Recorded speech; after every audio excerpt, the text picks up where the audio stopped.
오늘의 말씀 제목은 좀 한라산을 빗대어서 따봤는데요. 따라해 보겠습니다.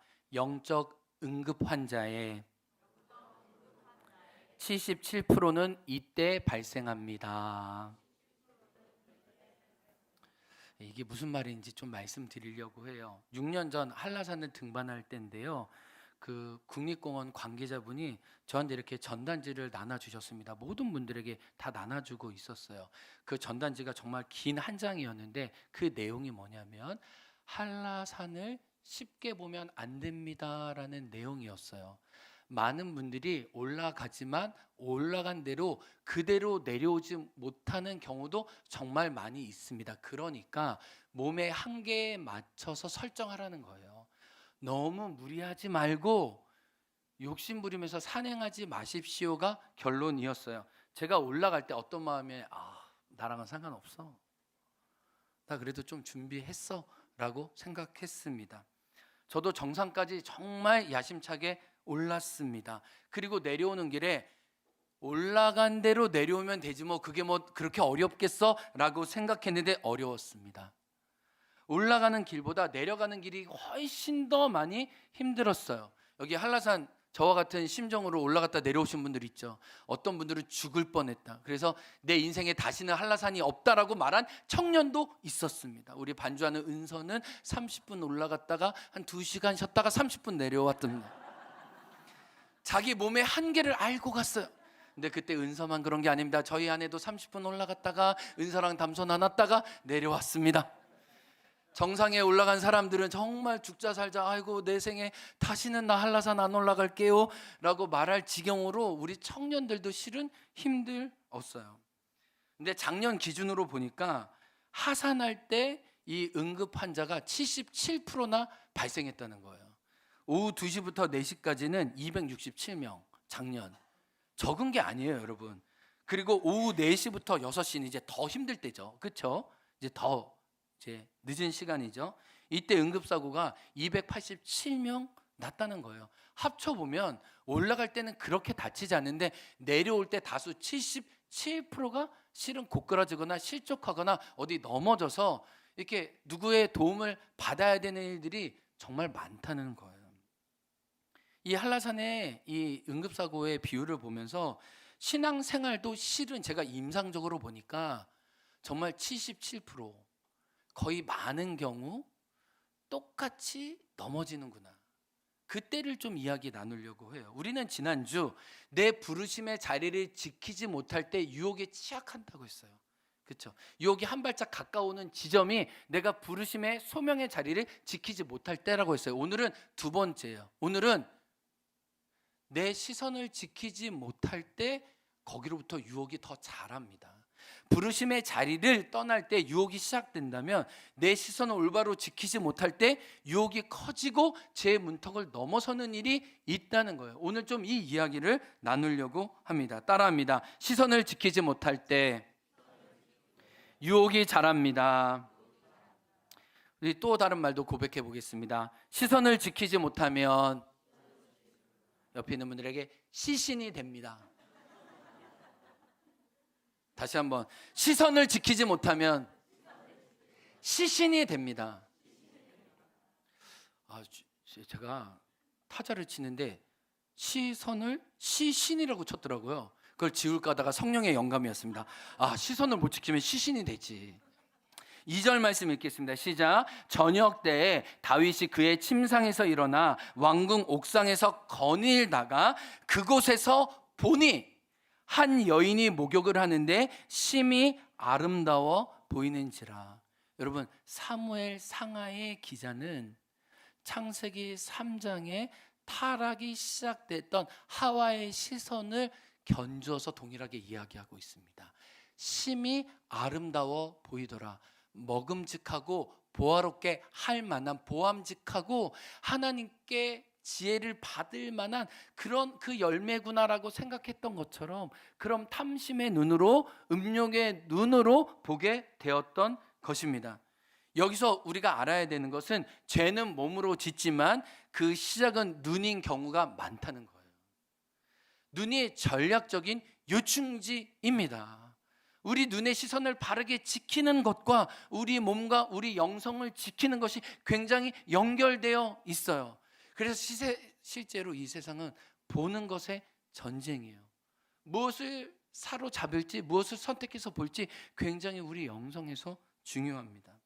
그런데요, 그냥 시선을 지키지 못했다로 끝나는 게 아니라 조금 더 깊은 부분을 살펴보기 원하는데, 지금까지 하나님의 눈을 의식하면서 살았던 다윗, 그래서 자기를 죽이려고 했던 사울 왕을 동굴에서 만날 때 그의 옷까지만 이렇게 칼로 베었어도 양심의 가책을 받고, 내가 어떻게 하나님의 기름 부음 받는 자의 옷을 내가 상하게 할 수 있었단 말인가, 하나님 앞에 떨었던, 복수하기를 멈췄던, 선한 양심으로 하나님을 드려야 했던 다윗이 오늘 순식간에 어떻게 이렇게 자빠지느냐는 거예요.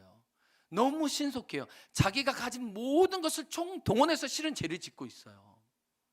다윗이 왕이 아니었으면 짓지 못할 죄를 자신이 왕이었기 때문에 하나님을 거역하는 방식으로 악을 자기에게 삼키고 있다는 것을 알게 돼요. 그는 10계명 중에 3개를 범했죠. 간음하지 말라, 내 이웃의 물건과 아내를 탐하지 말라, 그리고 살인하지 말라. 다 범했어요. 10계명 중에 3가지를 다 범하고 있는 거예요. 그러면 묻고 싶은 게 이거예요. 어느 때 무슨 이유로 그는 믿음의 시선을 지키지 못하고 영적으로 어두워졌냐는 거예요. 그 배경, 그 뿌리가 뭐냐는 거예요. 다윗은 영적 응급사고가 이 하산 지점에서 일어났어요. 그 2가지 때를 살펴볼 거예요. 그러면서 우리도 경고를 받게 하네요. 첫 번째, 어느 때 응급사고가 일어나냐? 피곤할 때 유혹에 넘어져요. 사고가 납니다. 피곤할 때요. 한라산 내려올 때랑 거의 흡사해요. 영적 원리가 다르지 않아요. 다윗은요, 너무 지금 피곤했어요. 피곤하면 바른 시선이 왜곡될 수밖에 없어요. 오늘 그것을 2절이 보여줍니다. 한번 읽어보겠습니다. 시작. 저녁 때에 다윗이 그의 어디에서 일어났대요? 여러분, 침상은요, 지난주에 안일함의 상징이라고 했어요. 오늘은 좀 다른 부분 생각해요. 침상은요, 피곤함의 상징이에요. 다윗은 누워야 했어요. 지쳤어요. 고냈어요. 힘이 빠졌다는 거예요. 왜냐하면 다윗은 야전 사령관이에요. 그는 현장형 리더예요. 늘 앞서서 이스라엘 백성과 함께 싸웠던 사람입니다. 그는 뒤에 물러가서 너희들 싸워 이랬던 사람이 아니에요. 근데 다윗이 오랫동안 물러나 있었어요. 이 앞에 전쟁에서도 자기가 나가지 않았어요. 그리고 12장에서도 나중에 라빠성에 가서 깃발만 꽂았다고 얘기해요. 그러면 추측해 보건대 그는 장수로서 물러나 있습니다. 왜요? 지쳤기 때문에, 피곤했기 때문이에요. 물리적인 힘뿐만 아니에요. 정서적으로 그는 긴장했어요. 불안했어요. 그러니까 만성적으로 이렇게 스트레스를 늘 달고 살았을 거예요. 그리고 영적으로도 사무엘하 5장 이후부터는 그가 하나님께 묻고 답하고 기다리고 기도하는 과정이 실은 다 생략돼 있어요. 그리고 자기의 아들 압살롬에게 죽을 지경이 되어서야 그때 하나님께 탄원하면서 기도가 그때부터 실은 시작돼요. 그러니까 육신의 피곤함과 정서적인 고난과 영적인 탈진이 식은 많이 다윗에게 겹겹이 쌓여 있다는 것을 알게 돼요. 그러니까 이 피곤이 누적되니까 자기 조절이 약해져요. 충동성이 강해져요. 그리고 후회하게 되는 선택을 하게 되는 거예요. 여러분, 이거는요, 다윗뿐만 아니에요. 가만히 성경을 보면 성경에 정말 걸쭉한 위대한 사람들도 육신과 정서와 영혼이 피곤해지면 피곤할수록 극단적인 말과 선택을 합니다. 그게 누구예요? 엘리야예요. 여러분, 그 다윗과 골리앗의 승리도 대단해요. 골리앗이 너무 컸으니까. 그런데 엘리야는요, 850대 혼자 맞짱을 떴잖아요. 850명을 물리치고 이겼어요. 그리고 그때 아합과 이세벨을 대항할 사람이 없었는데 그들을 대항했잖아요. 악의 선지자를 물리치고 난 다음에 이 아합이 타는 이 병거를 자기 달리기로 이길 정도로 수십 킬로를 뛰어다녔던 엘리야였어요. 근데 엘리야가 이세벨의 말을 들어요. 내일 너도 죽을 것이다. 그 한마디에 완전히 무너져요. 그래서 그가 로뎀나무 아래서 광야에 들어가서 하나님께 뭐라고 하는지 알아요? 하나님, 저 제발 죽여주세요. 제 소원이 있습니다. 여기서 저 끝하고 싶어요. 여러분, 이게 왜일까요? 그는 정서적으로, 영적으로, 그 다음에 신체적으로 완전 다 깨졌어요. 그래서 하나님이 엘리야를 회복시킬 때 어떻게 해요? 계속 먹여요. 계속 재워요. 또 계속 먹여요. 또 계속 재워요. 그리고 아무것도 하지 않게 하세요. 왜요? 그만큼 지쳤으니까. 하나님의 사람이었던 엘리야도 너무 고나니까 하나님께 뭐라 그래요? 하나님, 저 끝나고 싶어요. 여러분, 이게 우리의 모습일 수 있어요. 저와 여러분이 너무 피곤하고 너무 고나면요, 하나님께 올바른 반응을 하지 못해요. 그러니까 유혹에 취약해지는 거예요. 그러니까 우리를 건강하게, 정말 영육간에 강건하게 돌보는 게 그리스도의 아주 중요한 신앙생활의 어떤 기초라는 것을 알게 돼요. 야곱의 형 에서는 어땠어요? 성경의 에서는 그 이름 앞에 붙는 게 사냥꾼 들사람이에요. 그는 집에 먹기 위해서 왔어요.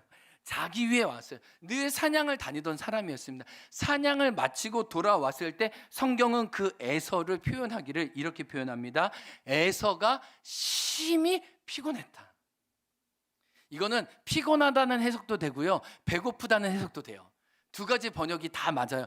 피곤하면서도 너무 배가 고픈 거예요. 너무 배가 고프면서도 너무 피곤해서 먹을 힘조차 없는 아주 복잡한 상태를 말하는 거예요. 근데 거기에 또 뭐래요? 심히까지.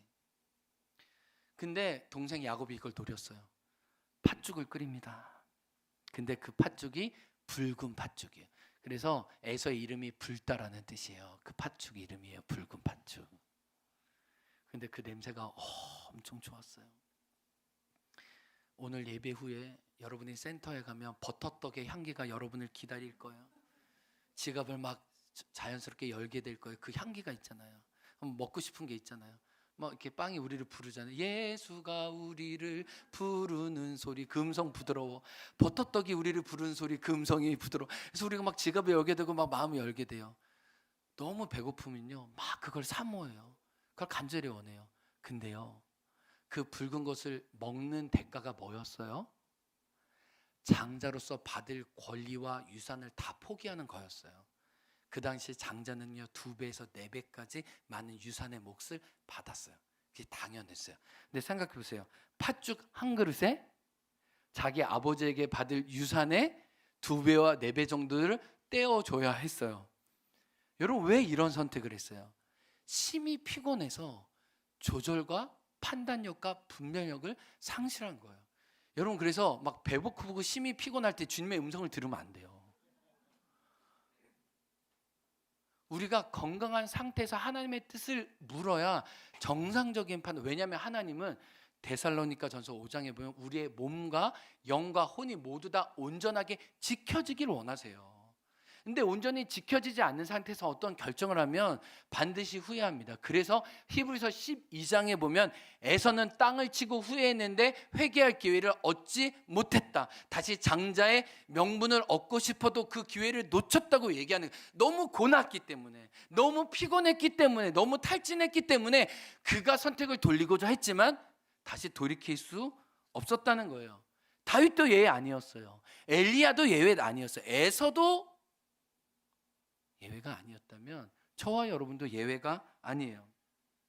그렇기에 우리는 나와 우리 가족과 가까운 사람이 너무 탈진하도록 피곤하도록 일하는 것을 멈춰 세워야 하고, 그런 스스로의 그 경각심이 필요해요. 디모데후서 1장 7절에 하나님이 우리에게 주신 마음은 두려워하는 마음이 아니라 오직 사랑과 능력과 절제하는 마음이니.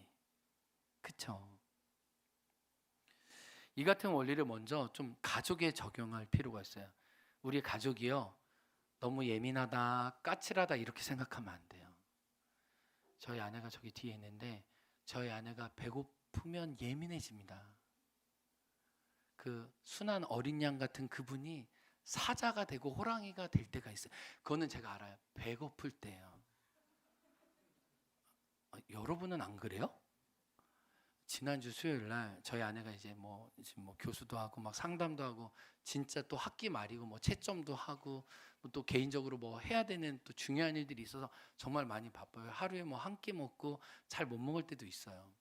그래서 제가 어떻게든 좀 끼니를 잘 챙겨 주려고 해요. 근데 수요일 날 보니까 수요 예배가 있어서 이제 저녁을 먹고 오기가 힘들어요. 그래서 저만 저녁을 잘 먹고 우리 가족들 중에 아무도 저녁을 실은 잘 못 먹었어요. 이렇게.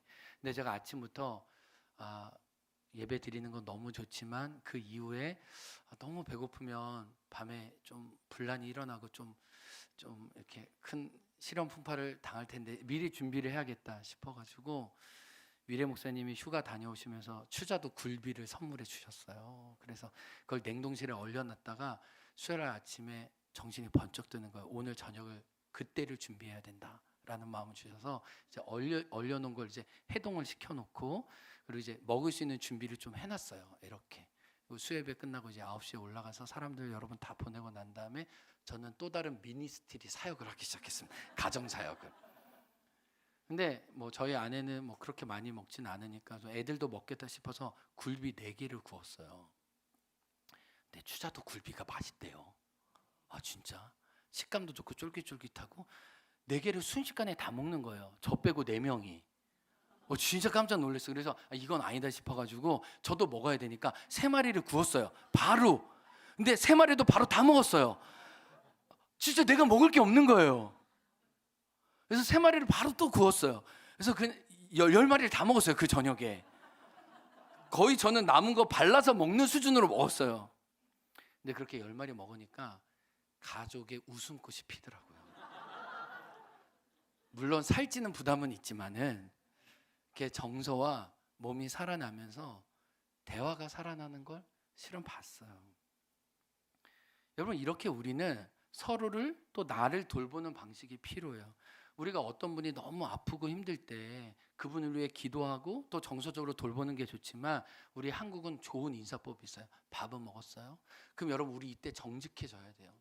밥은 안 먹었는데 먹었다고 뻥치면 안 돼요. 안 먹었어요 하면은 우리 옆에 있는 분들이 섬기는 것도 정말 좋은 방식이에요. 그러니까 우리가 너무 한쪽에 치우치지 않아요. 균형감이 좀 필요해요. 근데 이런 신체적으로 우리가 너무 피곤하지 않도록 너무 배고프지 않도록 돌보는 것도 필요하다면 정서적인 것도 관리를 해야 돼요. 왜냐하면 정서도 수분이 필요해요. 제가 지금 실은 왼쪽 눈이 건강하진 않습니다. 제가 왼쪽 눈에 녹내장이 있어요. 그래서 녹내장 이제 약을 매일 이제 뿌리고 있고 2009년에 벨마비 우리 안나자매님 지금 바이러스성이었잖아요. 저도 그때 너무 무리하고 탈진해서 벨마비가 급성으로 왔는데 얼마나 심하게 왔냐면은 주일날 오후에 왔는데 이 왼쪽 입술이 눈에 걸렸어요. 이 신경이 끊어진 것 같아요. 그러니까 이게 입술이 위로 올라가더라고요.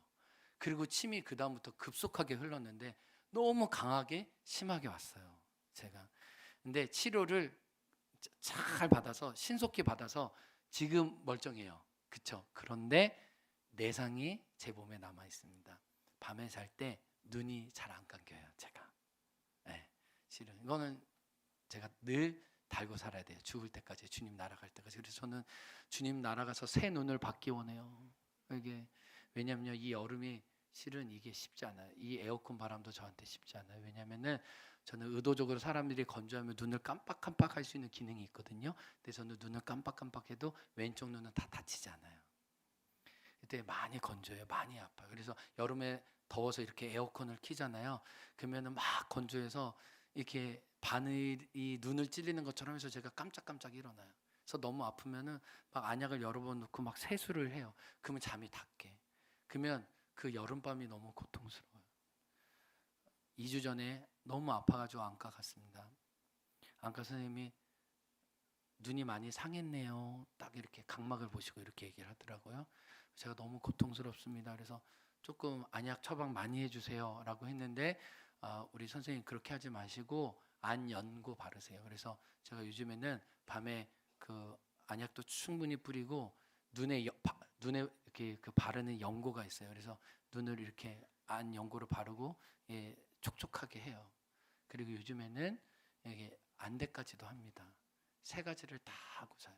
그래야 눈 때문에 제가 깨지 않을 수 있어요. 그러니까 저는 이 연약해진 눈 때문에 눈의 수분이 얼마나 중요한지 수분을 보충하기 위해 애써요. 의도적으로. 제가 그것에 취약하기 때문에. 정서적으로 취약한 분들이 있어요. 스트레스에 민감한 분이 있어요. 어떤 정보가 오면 막 벌벌벌벌 떠는 분들이 있어요. 그런 분은 정서가 다치지 않도록, 메마르지 않도록 잘 차단하고 또 정서적으로 나를 새롭게 해줄 수 있는 분들의 보호를 받는 게 필요해요. 기도를 받고 기도를 요청하고 또 정말 나를 상쾌하게 하면서 나를 붙잡아 줄 수 있는 사람들의 도움을 받는 게 필요해요. 나도 누군가에게 그런 사람이 되고 나도 누군가에게 그런 것을 받는 게 필요한 거예요. 하나님은 우리에게 정서적으로 건강하게 원하시기 때문에 우리가 이것을 살펴볼 필요가 있어요. 근데 이거는 또 교회 공동체적으로도 좀 생각해 봐야 돼요. 우리가 여름 사역이 정말 고뇌요. 빡세요. 그래서 우리 3월에 우리 새 가족 와서 지금 목장 들어가신 가족 지금 교회 멤버십 됐는데 우리끼리 하는 말이 있어요. 여름을 통과했냐? 그 V시험을 통과했냐? 통과하지 않았냐? 네. 김일혜 목사님 교회 온 지 8개월 됐지만 아직 통과하지 않았어요. V시험을 통과하지 않았어요. 워터파크를 겪어보고 이제 성경학교를 끝내보고 이제 청년부 수련회까지 해야 이제 진짜 이걸 이제 정금과 같이 연단돼야 진짜 이제 사역자로 이제 임명되는 거예요. 이제. 근데 사역을 열심히 하다 보면 우리가 예민합니다. 달아요. 왜냐하면 일이 힘드니까 짜증이 납니다. 그러니까 우리가 이렇게 일이 고나고 어려울수록 서로를 돌보는 방식이 있어야 돼요. 그래서 더 많이 고마워하고 당연히 여기지 않고 서로도 존중하면서 세워주는 게 필요해요. 따라합니다. 고맙습니다. 함께 해줘서 참 고맙습니다. 최고입니다. 따봉입니다. 이런 작은 시그널들이 실은 필요해요. 작은 시그널들이 모여서 우리가 영적으로 밝아지고 건강해지는 거예요. 우리 워터파크 오실 때 어떤 장면이 그 오시는 분들한테 제일 감동이 되냐면 잘 놀고 우리가 워터파크 헤어질 때 여러분들이 일렬로 줄 서서 안녕히 가세요. 내년에 또 만나요. 라고 하는 여러분의 작은 시그널들이 그분들한테는 크게 남아있다는 거예요. 이게 우리가 실은 이 워터파크 사역뿐만 아니라 정서적으로 서로를 돌보고 있기 때문에 우리에게 오신 분들에게 그걸 나눠줄 수 있어요. 보세요. 부모가 정서적으로 돌봐야 자녀들의 정서를 돌볼 수 있어요. 우리 목자님들이 건강하게 정서를 돌봐야 목장 모임 때 즐겁고 막 왁자지껄하고 서로 좋은 걸 나눌 수 있어요. 하나님 우리 몸 돌보시기 원하고 우리의 정서를 돌보기 원하시는 거예요. 근데 그걸 돌보지 않고 계속 피곤하면 고나면 실족하고 다윗처럼 유혹의 문을 열어줄 수 있다는 거예요. 이걸 기억해야 돼요. 따라합니다. 피곤하면 실족하기 쉽습니다. 첫 번째가 이때를 조심해야 돼요. 두 번째, 다 왔다고 할 때를 조심해요. 따라합니다. 다 왔다고 할 때를 조심하십시오. 다윗은 이제 다 왔다고 여겼어요. 자만했다는 것입니다. 1절을 읽어보겠습니다. 시작. 다윗이 요압과 그에게 있는 부하들과 온 이스라엘 군대를 보내니 그들이 암몬 자손을 멸하고 랍바를 에워쌌고, 여러분 뭐냐면요, 랍바는 암몬의 수도예요. 전략적인 요충지예요. 다른 싸움은 안 싸워도 마지막 이곳은 싸워야 돼요. 최후의 보루였던 그곳을 이제 얻는 거거든요. 근데 다윗은 뒤로 물러났어요. 내가 안 가도 그들이 잘할 거. 아니, 실은 잘했지만 그 마음 안에는 교만이 있다는 거예요. 다른 말로 승리의 포만감에 사로잡혔어요. 그 승리의 포만감이 실은 영적 긴장을 풀게 했다는 거예요. 그러니까 그 유명한 고린도전서 10장 12절 말씀 한번 읽어봐요. 시작. 그런즉 선줄로 생각하는 자는 어떻게 할까요? 여러분, 다 끝났다 할 때 실족해요. 정말로요. 그래서 선줄로 알았던 다윗은 사무엘하 11장부터 곤두박질 칩니다.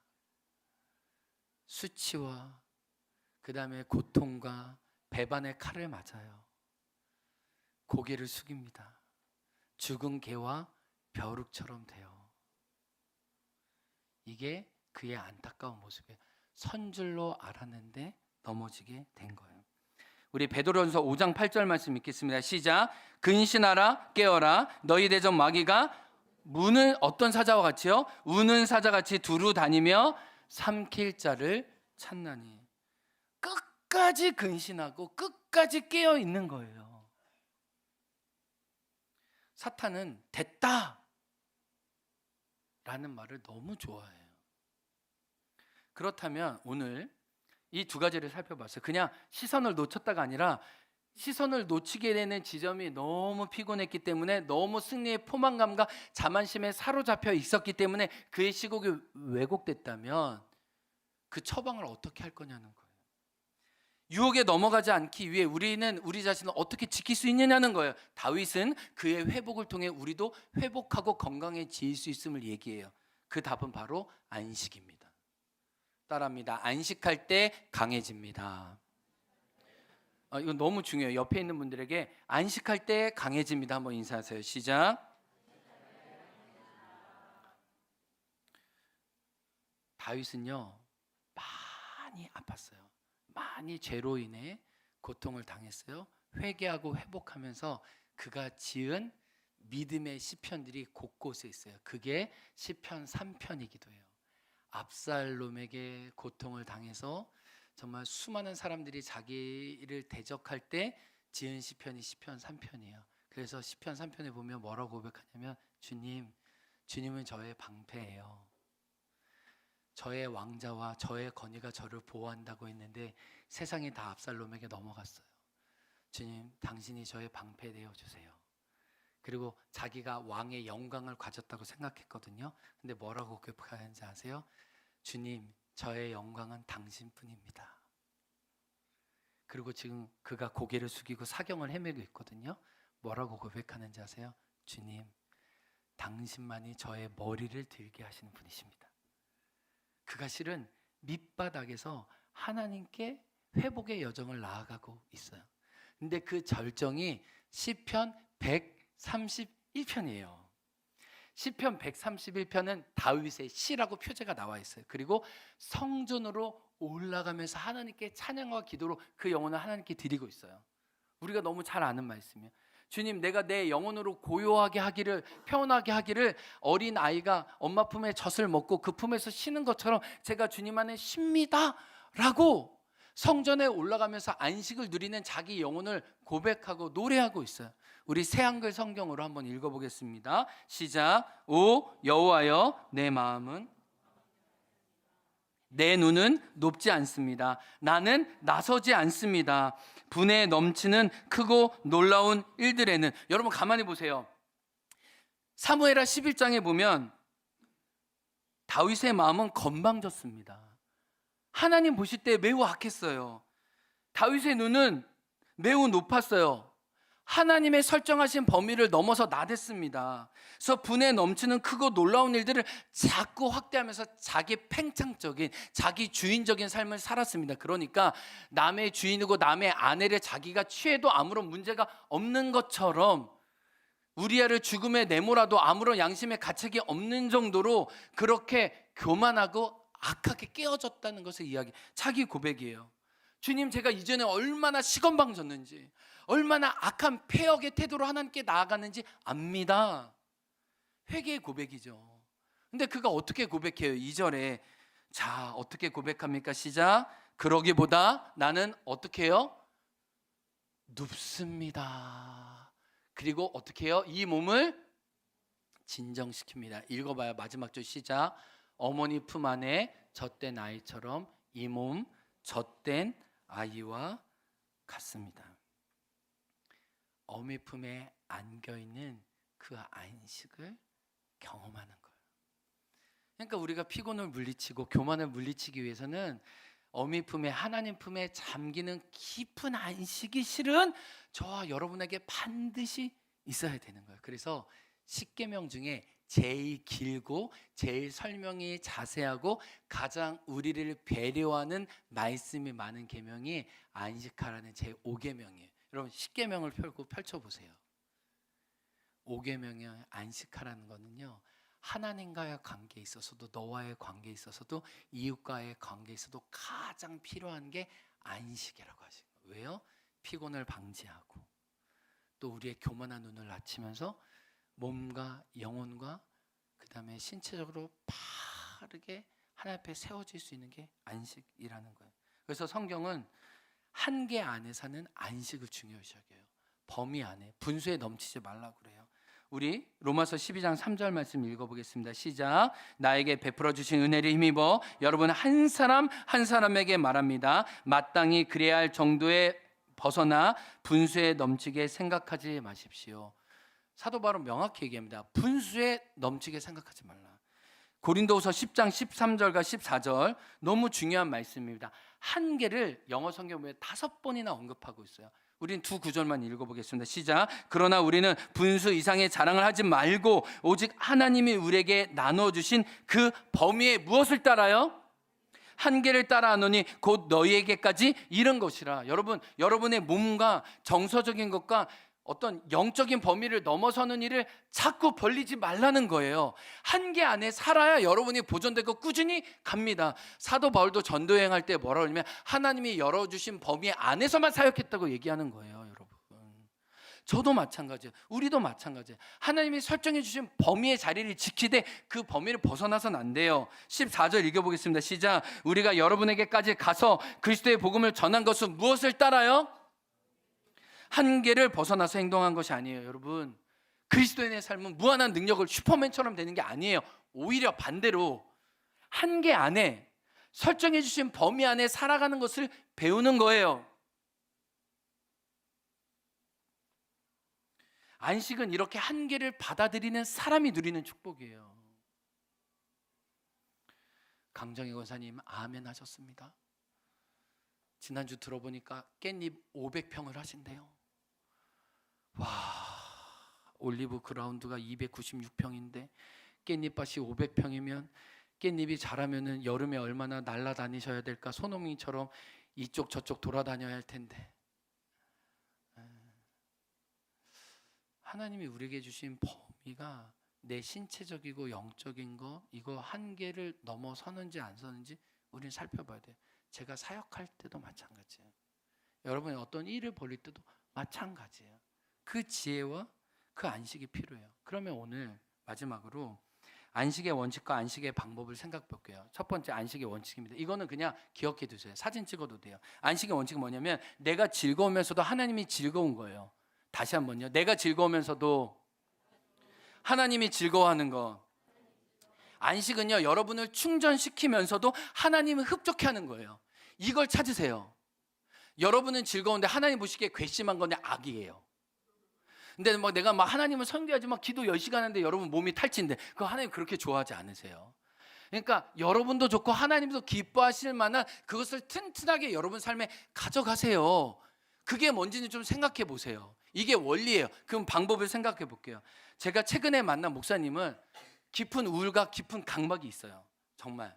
그래서 거의 그 위험한 수준의 그 지표까지 갔대요. 정신과 의사 선생님이. 근데 그분이 40대를 어떻게 견뎠냐면 낚시를 통해 안식을 누렸다는 거예요. 낚시하면서 몸을 움직이면서 몸도 건강해지고, 우리 경민 형제님 캠핑. 창수 형제네. 경민 자매고 아내 이름으로 경민 형제 이렇게 부르니까 나는 왜 이렇게 당황하나 했어요. 제가 많이 피곤합니다. 어제 2시에 잤거든요. 많이 피곤합니다. 이렇게 피곤하면 이름도 바꾸고 그래요, 여러분. 이게. 여러분, 그 목사님은 40대 낚시로 살았대요. 정말 가성비가 너무 좋대. 그래서 제가 묻지도 않았거든요. 낚시 얘기를 막 하는 거예요. 낚시하면서 안식을 누리는, 자기도 좋고 하나님도 좋은 거예요. 근데 저는 낚시는 저한테는 아닌 것 같아요. 저는 낚시 안 맞아요. 저는 물고기 이렇게 만지는 거 아니야.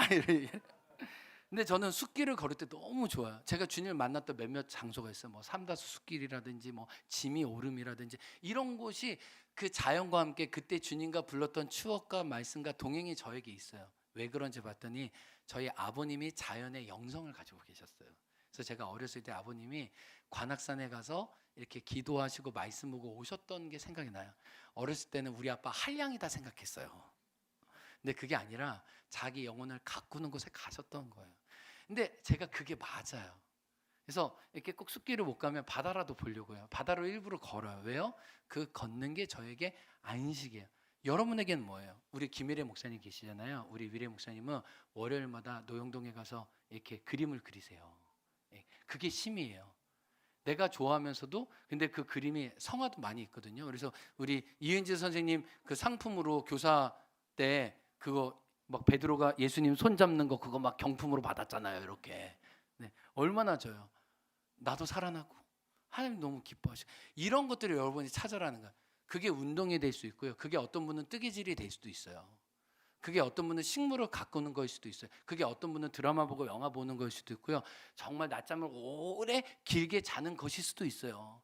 그게 뭔지 반드시 찾고 그 시간을 위해 멈추라는 거예요. 그런데 일상에서 너무 바빠서 그런 안식을 못 가지면 하루에 한 5분 10분만이라도 그런 쉬는 시간을 통해 우리가 하나님의 안식 안에 들어갈 수 있다는 거예요. 2주 전에 정지영 정신과 선생님 오셔서 한 분이 얘기했어요. 스트레스를 어떻게 관리하냐. 그랬더니 그 선생님이 학교 종이 땡땡땡을 얘기하셨어요. 수업을 열심히 잘한다고 공부를 잘하는 게 아니에요. 40분 50분 공부하고 땡땡땡 할 때 쉬는 아이처럼 우리 삶에 의도적으로 쉬는 시간을 5분 10분이라도 비우라는 거예요. 그래서 하늘을 바라보라는 거예요.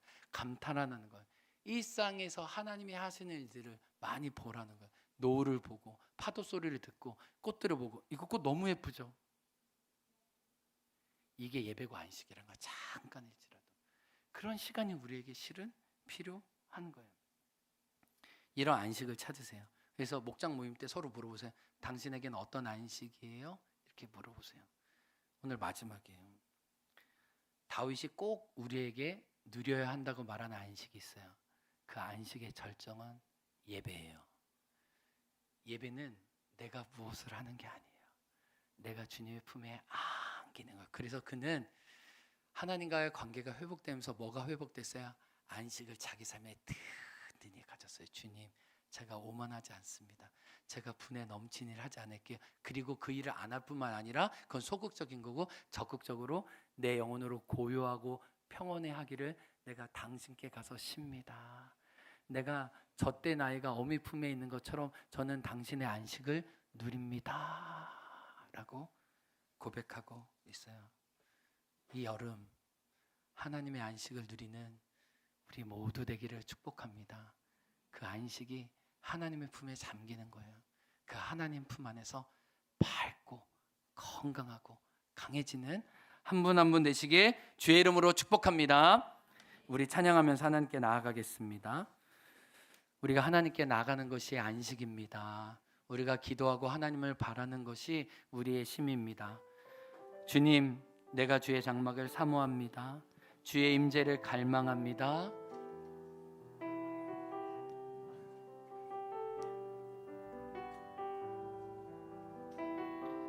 고백해요. 주님, 내가 주의 장막을 사모합니다. 오직 주의 임재를 갈망합니다. 주의 집에서의 하루가 다른 곳의 첫날보다 좋으니 주 사랑 안에 머물며 사랑 노래합니다. 나의 평생에 단 한 가지 소원 주의 아름다우심 보며 사랑 노래하는 것 나의 왕 대신 주님의 얼굴 구하며 주 사랑 안에 머물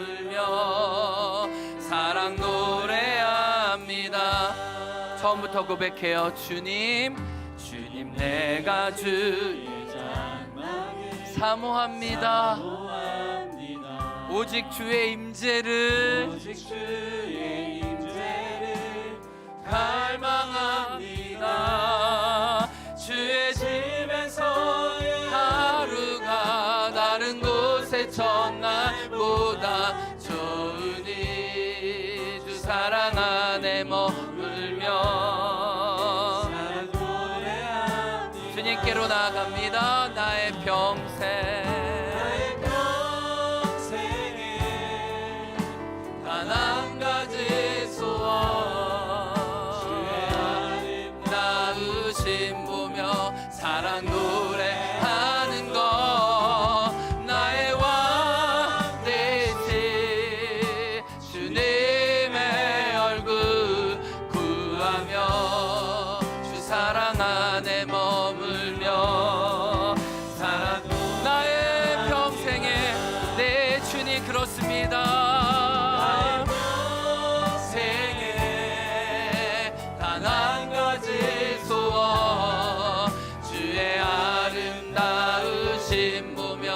사랑 노래하는 것 나의 왕 되시 주님의 얼굴 구하며 주 사랑 안에 머물며 사랑도 우리 이 시간 기도하겠습니다. 주님의 품에 안기는 것이 우리의 안식이며 예배합니다. 다윗은 죄악 가운데 자기 삶이 깨졌지만 예루살렘의 성전에 올라가 하나님의 안식을 누리면서 그분을 예배하고 있습니다. 그분에게 잠기고 있습니다. 우리가 예수님에게 잠기는 것이 우리가 받을 수 있는 가장 큰 선물입니다. 우리 기도하겠습니다. 하나님 안식합니다. 하나님 제가 너무 피곤하게 제 삶을 몰아가지 않기 원합니다. 하나님 제가 제 자신을 교만하게 두지 않겠습니다. 주님 저를 새롭게 하여 주옵소서. 강하게 하여 주옵소서. 주의 임재 안에 저를 두시기를 간절히 소망합니다. 우리 주여 한창하고 통성으로 기도합니다. 주여 하나님 아버지 감사합니다. 하나님 오늘 말씀을 통해 깨닫게 도와주셔서 하나님 교만하지 아니하도록 하나님 거만하지 아니하도록 하나님 스스로 서지 아니하도록 하나님 겸손히 하나님 의지하며 하나님을 따라 살 수 있도록 하나님 우리를 불러주시고 이끌어주셔서 주님 정말 하나님 감사합니다. 하나님의 아름다움과 하나님의 주오심을 주님 찬양합니다. 하나님 우리가 너무 정서적으로나 육체적으로나 하나님 우리를 탈진하지 않기 원합니다. 하나님 그래서 하나님 은혜 원함의 손길을 받아 누리기를 주님 소원합니다. 하나님 일어나기를 원합니다. 하나님 걷기를 원합니다. 주님과 함께 하나님 내가 내 영혼으로 고요하고 평온하게 합니다.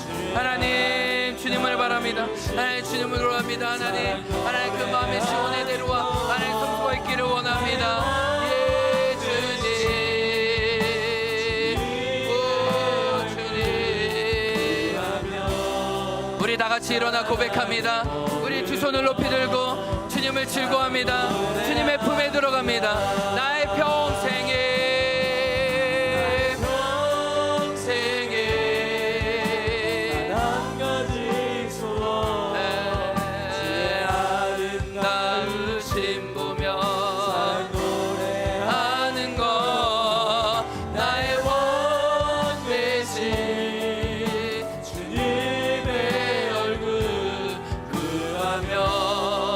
사랑 안에 머물며 사랑 노래하리라. 그가 구름으로 그가 구름을 하늘을 덮으시며 땅을 위하여 비준비 그가 구름으로 우리를 보호하시고 덮으십니다.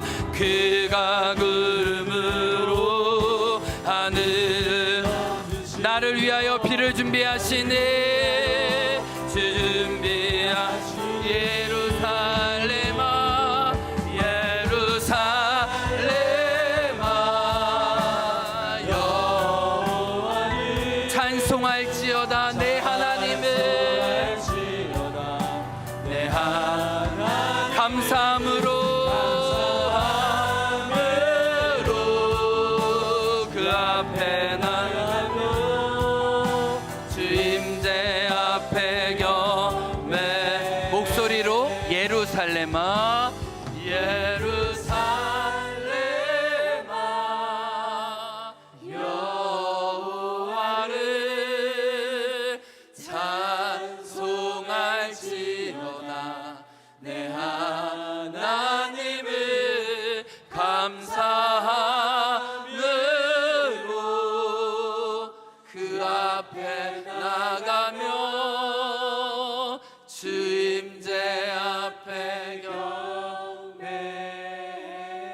하나님, 우리도 다윗처럼 교만했습니다. 자만했습니다. 분수를 넘어 일했고 한계 안에 살지 않았습니다. 너무 지친 상태로 방치했고 정서적으로도 많이 달았습니다. 하나님의 얼굴을 구하기보다 내 힘과 내 뜻대로 주장하고 어깨에 힘이 가득 든 채로 살았습니다. 그때 그는 실족했습니다. 자빠졌습니다. 고개를 떨구었습니다. 하나님, 다윗의 인생이 실은 나의 인생이고 우리의 모습입니다. 하나님, 그가 교만을 벗어던지고 하나님의 품 안에 들어가서 내가 나의 영혼으로 고요하고 평온케 하기를 젖대 나이가 어미 품에 있는 것처럼, 주님, 저도 주님 안에 있습니다. 그 예배의 안식을 배우고 그 예배의 안식으로 살아났습니다. 그래서 다시 하나님 마음에 합한 예수 그리스도의 계보를 잇는 당신의 사람이 되었습니다. 주님, 우리가 넘어졌을지라도 다시 일으켜 세워 주옵소서. 우리가 엘리야처럼 하나님께 나 죽겠습니다 고백한 그 자리에서 주님이 엘리야를 먹이시고 살리셨던 것처럼 주님, 우리를 다시 살리시고 새롭게 하여 주옵소서. 하나님의 안식을 온전히 누려가는 당신의 아들, 딸 되게 도와주시고 우리 자녀와 우리의 개인과 우리의 공동체와 행원을 지켜주셔서 우리가 하나님의 생기 충만한 능력으로 이 땅을 또 하나님과 이웃들과 머무를 수 있도록 주여 우리를 축복하여 주옵소서. 하나님, 우리가 하나님께 인색하지 않고 하나님께 받은 것을 하나님께 돌려드리는 예물을 드립니다.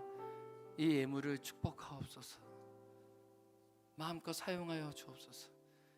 한 주간 거룩한 산 제물로 우리 자신을 드릴 때 하나님 주신 온전한 샬롬이 우리 삶에 가득하기를 원합니다. 축복하여 주옵소서. 우리를 받아 주옵소서. 예수 그리스도의 이름으로 기도합니다. 아멘. 지금은 우리 구주 예수 그리스도의 은혜와 하나님 아버지의 사랑과 성령의 교통하심이 그리스도의 안식에 들어가기 원하고 하나님이 새롭게 하심으로 건강한 그리스도의 삶을 살기 원하는 당신의 아들, 딸 위에 지금부터 영원토록 함께하길 간절히 축원하옵나이다. 아멘.